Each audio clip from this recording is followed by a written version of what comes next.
Hi everybody and big welcome to cEDH TV gameplay. Me, Pontus and Redrick are joined by the one and only Kaiser Soto. Hi everyone. Hey folks, you know me just doing the typical Thrasios thing with one of many commanders. So using Tymna for a chain stace combo setup, generating infinite mana through a variety of means, namely Devoted Druid. Today I'm bringing back a classic. This is the original Narset, so we're in Jeskai and we're focusing on landing a commander as early as possible by just ramping out as hard as possible, and then attacking with it and hopefully flipping into some big dumb stuff. Me, I'm playing the Master Multiple again. I kinda wanna give him a go, a little bit more. I think it's a cool concept. I don't have huge high hopes for him. He is, in my opinion, potentially a little bit too slow compared to what other decks can do, because you're usually winning like 3 turns after you cast him. And if you cast him on like turn 2, you win somewhere like turn 5. But in general, it's just a cool Rakdos stacks decks that is trying to delay the game and make sure that we can smash everyone with a huge amount of cool looking guys. I'm playing Kinnan Bonder Prodigy. It's a mid-range tempo version of Kinnan, so hoping to possibly get out an early combo or go into some big flips and go the beatdown route. Okay, for my first 7, only 1 land. We're gonna go again. Second 7, we have a Mox Diamond, so acceleration, really not much of a game plan. Going to 6. Okay, we have a Dork, we have a land to pitch to the Mox Diamond, lots of mana for Kinnan. I think we can go fairly quick. I think I'll keep discarding. All right. So I'm gonna be kinda honest, I kinda like the hand. Now I kinda like Ragavan and that's kinda why. However, we also have Mana Vault in our hand and that's a huge ritual to get our very expensive commander into play. We don't have a turn 2 commander yet, because Ragavan turn 1, attack, create treasure, cast Mana Vault, and we're 1 off from having that 6. But in the end, like if we just draw any ritual mana of any sorts, we actually have a turn 2 commander here. So mulliganing this, trying to be lucky going for a turn 3 commander could be the correct choice, but I think I'm gonna keep this hand because we also have a Sholdred for some interaction and Professional Facebreaker for more value, so I like it. Hello, let's take our first 7. I like this first 7. We can get out Avacyn's Pilgrim. We can play Rhystic Study on turn 2. We have a little bit of interaction. I mean, the Rhystic Study is so tempting to keep. It's just the gas. We see how fast Kinnan can go, and Kinnan is first. That's the thing. So we've got to be a little cautious of that. However, we could tutor up for Devoted Druid if we were able to find enough pieces to go. So I think I'm going to take the gamble and go ahead and pitch it. I know, shocking for me here on this channel, but let's go a little bit deeper, see if we can maybe find that Rhystic Study again, or get a little bit of faster mana and so forth. So this hand is worse, actually, than what we anticipated. Maybe I should have kept that first hand. I don't know, because Rhystic Study is so tempting. But right now, you know, we've got like Green Sun Zenith and Fierce Guardianship. This would be a turn 2 Thrasios. One of the backup plans is having Savage Summoning in case we get milled out or we need to respond to instant speed. But I still don't think that there's enough gas to make this worthwhile, especially because it's packed and we don't have the mana to pay for it. We could get, again, Thrasios out turn 2, but again, there's just not enough pieces here to make this work. So let's go to 6. Okay, so I don't think I want to go any deeper. I could pitch Labman because I don't really have a reason right now to keep that one. We do have Silence, we have Elvish Spear Guide, and we have Bloom Tender. So turn 1, we could get Bloom Tender out, and then we could maybe get Thrasios later, but we may have to go to a game plan of Tymna. Or we keep something like Labman.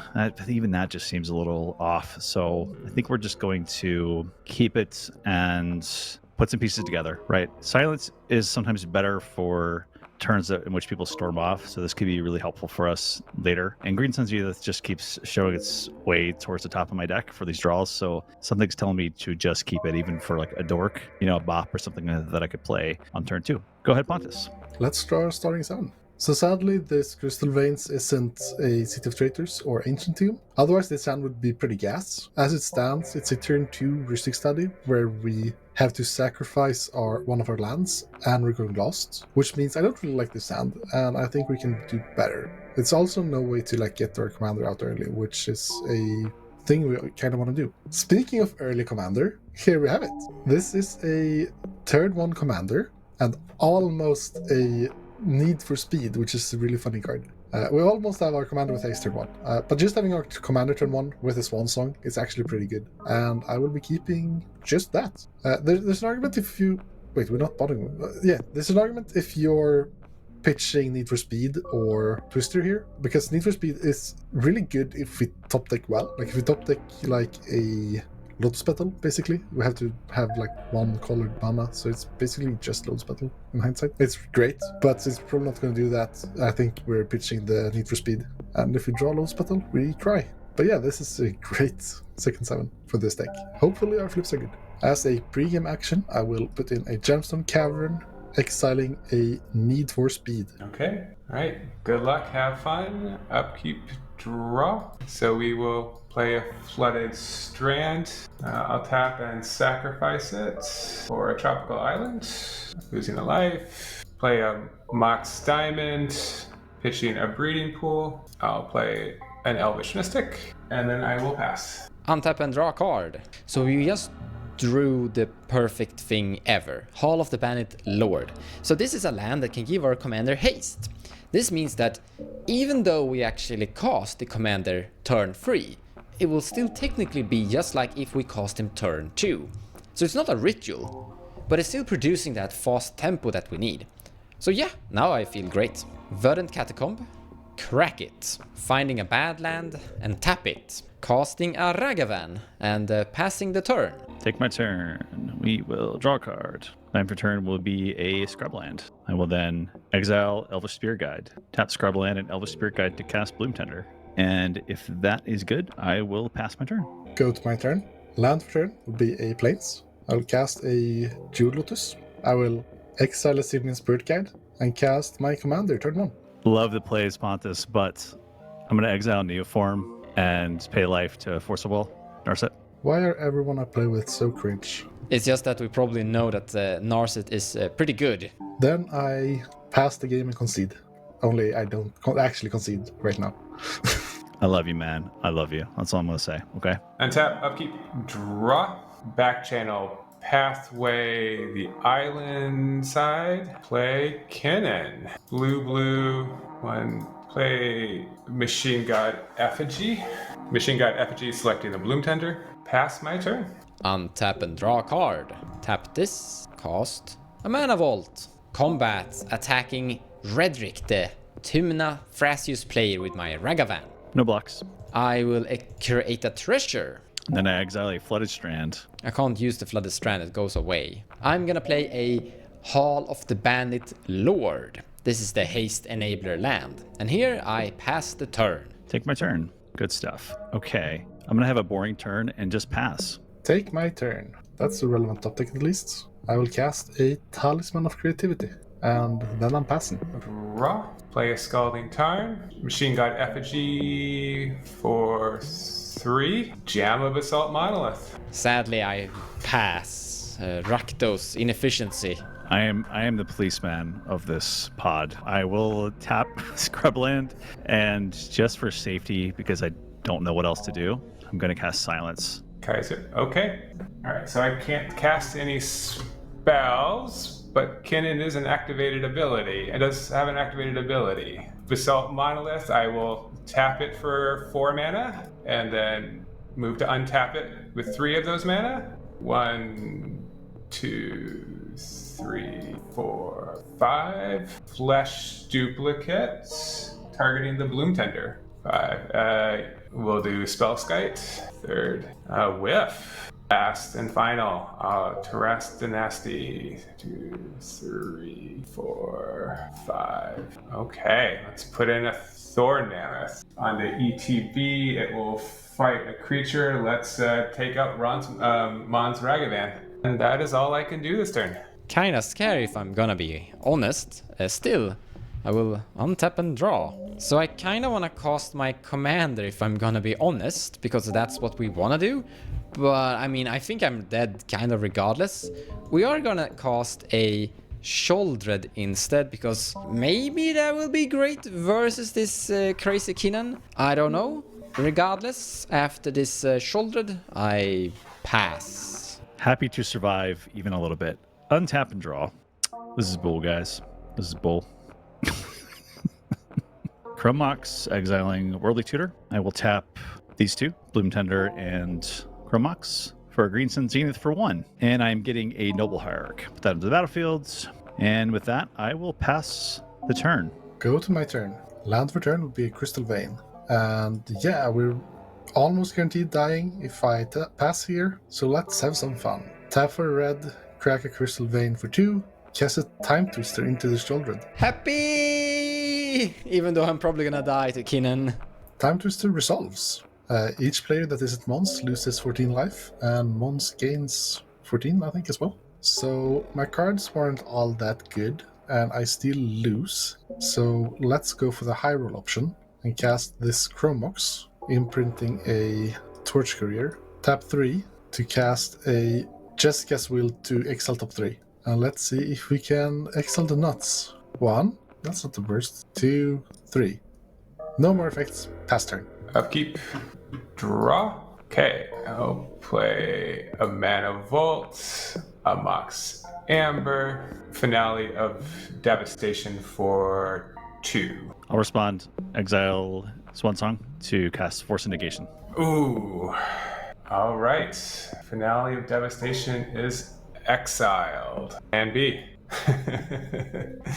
Well, also, with our Infinite Colorless, we will also cast Talisman of Creativity, and then we will proceed to some Kinnan activation for 5. Okay, I'm taking this Tidesbound Tyrant. ETB Thorn Mammoth is going to fight Mon's Shieldred. So, with the 2/0 mana rocks, if I can, with my next spell that I can cast, I can bounce my Mox Amber and replay it, tapping my Mana Crypt before it returns to my hand, and so on and so forth, generating infinite colored mana and infinite Kinnan activations. However, I have to cast a spell in order to get that started, and with my current hand, I have no spells that I can play at this exact moment. 2 more Kinnan activations. 5. Not that great, but sorry, nothing that good. 3, 4, 5, and a whiff. Blue. Let's do another one. Those are big hits. That's what we like to see. Everything was at once. Taking Seedborn Muse. Yeah, I had one more. I had a floating green. 1, 2, 3, 4, 5. Okay, we'll play a Glenalendra Archmage. Then with that, I think I will have to pass my turn and we can do this all over again. I guess we live another day, so I will untap, except this Mana Vault won't untap, and my fellow Kinnan will also untap. 3, 4, and it is just not meant to be. Hey, all right, Kinnan. All right, Mons, you can go with your turn. I think I found a solution, maybe. I'm gonna cast this Graph Digger's Cage. I'll respond with Glenalendra. I'm Rakdos, it's very hard to interact with that, so yeah, my Graph Diggers is interrupted. Verdant Catacomb, Landdrop, Mox Opal, Crow Mox, Imprinting Cutdown. Cutdown doesn't really work because he has his protection creature out there. Crack Verdant Catacombs. 1, 2, 3, 4, 5, 6. Losing 3 life to Hall of the Bandit Warlord. Casting Commander the Master Multiple. I'm going to combat. The original is attacking at Rhetoric. Trigger, creating 2 more. One that is attacking Pontus, and the other one is attacking Kinnan. No blocks. No blocks. I'll block with this Sky Turtle. And then I pass. This token is dead, but I have 2 more now. You know, keep Rhetoric. I'm gonna activate Kinnan one more time. 2, 3, 5. That's what I was looking for. We will play Thrasios. Where is my Shouldered? Why are you in my grave? Draw the card. We will play Guy's Cradle, tap Noble Hierarch, and Chrome Mox to cast my own Thrasios. Yeah, just for the lulz. I'm going to tap Bloom Tender, making 2 blue, or no, sorry, Simic and Scrublands to cast Tymna. And with that, I pass turn. Go to my turn. Land for turn will be a City of Traitors. I will tap it to cast a Talisman of Conviction, and then I'll pass turn. Draw a card for turn. Drew a spell that I can cast, and with infinite mana and Thrasios, I am going to draw my deck until I get to Hullbreaker Horror. I'll play Hullbreaker Horror. We'll cast a spell. One will bounce a 0 mana rock, and the other one will bounce players' permanents, including their lands, and then I can recast the mana crypt again and repeat that until no one has any permanents on the board. I am very much ready to concede to this. GG's! Yeah, Rhetoric, imagine having a Force of Will for that Basalt Monolith. Wouldn't that have been nice? You are not wrong. That would have been great. It's just, having played Narset against Narset, especially in its very early days in casual, it's so hard to deal with once she comes down that turn order matters. I was like, if he had jammed that right after I played or something, or you didn't play it then, I absolutely would have countered it. But yeah, I was just like, you're using all these resources. Let's just go for it. I actually, Yeah, I agree with Rhetoric. I mean, the part where Narset has hexproof means that a lot of spot removals doesn't work, so Force of Will is one of the only ones that kind of deal with it, and it quickly runs away with the game. Yeah, I agree. I'm just memeing. Yeah. But it did feel bad. Yeah. Especially when my hand was deflecting what Swan song. Like, Ooh. that just hurts. Yeah. Should Should have waited just that one turn. But I actually shouldn't. No, yeah, I agree. Slam the door. just to add insult to injury, I'll say that I did top deck that Force of Will. So no, I was like, whoa, okay, this is my calling. Let's see what happens. But this is like one of the first times I seen a Kinnan getting his Basalt, and then you got a turn 3 and you won turn 5. Not expected. Yeah, it was hard to convert the colorless mana into colored mana, so that was the holdup, converting it into a win. Honestly, I didn't have any interaction to protect the Basalt. I thought there was a good shot the Basalt was going to get countered, and I was just going to go down the Kinnan activation and do more of the mid-range thing. But every once in a while, it gets through. I mean, besides Redrick, me and Pontus aren't playing super heavy control decks. I mean, Pontus, you're playing a few counterspells, but they aren't that many, right?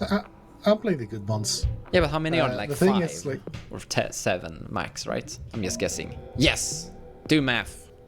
Okay, betting time. Wait, betting time. I'm betting 5. 7. And Kaiser, how many do you bet? 6. Boring. That's the same as Pontus. Okay, it's gonna be 4. I'm sure of it now. Write in the comments. How many do you think Narset is playing? Are we counting Pyroblast, Red Blast, and Deflecting Swats? Yes. 13. Wow. 13. That's more Wow. than everyone thought. That's a lot. Yeah, but notably, it's just 3.5 that actually hits the Basalt Monolith. Okay, yeah. So you mostly have Flusterstorms and Mentals and things like that. So yeah, I see. Yeah. So it's like Force. It's like Nay, Force. Pack doesn't really count because they can't pay for it. No. Mindbreak Trap wasn't live, and Fierce wasn't live either. So like 2 live and 3 yeah. halves. Yeah, and I'm Rakdos, so the amount of interaction I have is like Tybalt's Trickery. And the Graph Trigger's Cage that you saw that got counterspelled. So it's not a heavy interactive pod, so to say. So you get some... When there's very little interaction, just being fast is usually a good position to be at. And on the scale, creatures are basically uncounterable, and artifacts is like 1 step below. Yeah. Artifacts are really hard to counter. So like just jamming artifact-based win cons usually gets you there, honestly. Yeah. It's when they backfire when someone docksides afterwards. Yeah, that's why you win. Yeah. Kinnan turn 1, absolutely terrifying. It's It just is. as soon as I see a door come down. Wait, that was an amazing Turn opening hand, Kaiser. You had like Kinnan turn 1, then Basalt. Did you have Basalt in the same opener? Yeah. Ah, nasty. Yeah. No. Sometimes you just have a good hand. I thought I did. you had, Pontus. You had. The problem was that someone had a force. Yeah, I know. I mean, that's something that actually kind of happens quite often, that the first one to actually go for it is the first one to fail, to be interacted, and then the second person going for it wins. Because if you had actually passed, if you had been delayed, let's say you weren't able to cast Narset, he would have cast Basalt, forced the Basalt, and then you cast Narset, and then it would be a completely different game. Yeah. Kind of strange that comes out. That's been all for this video. Thank you guys for watching, and we will return with another video in a couple of days. See ya. Bye bye.